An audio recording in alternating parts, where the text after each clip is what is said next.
ಬಂದು ಅವ್ರು ಹಿಡಿಯುವಾಗ ಬೆಳಗ್ಗೆ ಜಾವ ಒಂದು 5:45 ಇರ್ಬೋದು.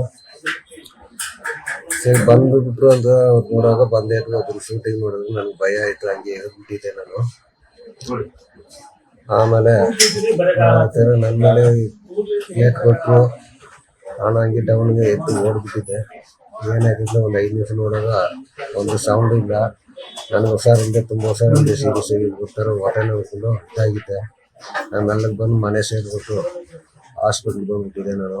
ಈಗ ನನಗೆ ಒಂಥರ ಭಯ ಆಗ್ತದೆ.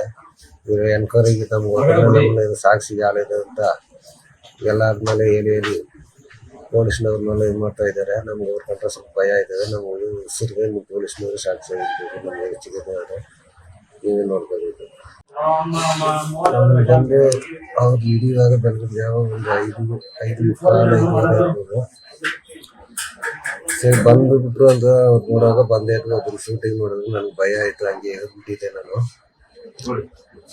ಆಮೇಲೆ ನನ್ನ ಮೇಲೆ ಏಟ್ ಕೊಟ್ಟರು, ನಾನು ಹಂಗೆ ಡೌನ್ಗೆ ಎದ್ದು ಓಡ್ಬಿಟ್ಟಿದ್ದೆ. ಏನಾಗಿದ್ದು ಒಂದು 5 ನಿಮಿಷ ನೋಡುವಾಗ ಒಂದು ಸೌಂಡ್ ಇಲ್ಲ. ನನಗೆ ಹುಷಾರಿಲ್ಲದೆ, ತುಂಬ ಹುಷಾರಿಲ್ಲದೆ ಸೀರಿಯಸ್ ಆಗಿ ಬಿಡ್ತಾರೆ. ಹೊಟ್ಟೆ ನೋವು ಫುಲ್ಲು ಇದಾಗಿದೆ. ನಾನು ಮೆಲ್ಲಗೆ ಬಂದು ಮನೆ ಸೇರಿಬಿಟ್ಟು ಹಾಸ್ಪಿಟ್ಲಿಗೆ ಬಂದ್ಬಿಟ್ಟಿದ್ದೆ ನಾನು. ಈಗ ನನಗೆ ಒಂಥರ ಭಯ ಆಗ್ತದೆ. ಇವರು ಎನ್ಕ್ವೈರಿಗೆ ನಮ್ಗೆ ಸಾಕ್ಷಿ ಆಲಿದೆ ಅಂತ ಎಲ್ಲಾದ್ಮೇಲೆ ಹೇಳಿ ಪೊಲೀಸ್ನವ್ರನ್ನೆಲ್ಲ ಇದು ಮಾಡ್ತಾ ಇದ್ದಾರೆ. ನಮ್ಗೆ ಅವ್ರ ಕಂಡ್ರೆ ಸ್ವಲ್ಪ ಭಯ ಆಯ್ತದೆ. ನಮಗೆ ಉಸಿರಿಗೆ ಪೊಲೀಸ್ನವರು ಸಾಕ್ಷಿ ಆಗಿರ್ಬೇಕು. ನಮಗೆ ಹೆಚ್ಚಿಗೆ ನೀವೇ ನೋಡ್ಕೋಬೇಕು.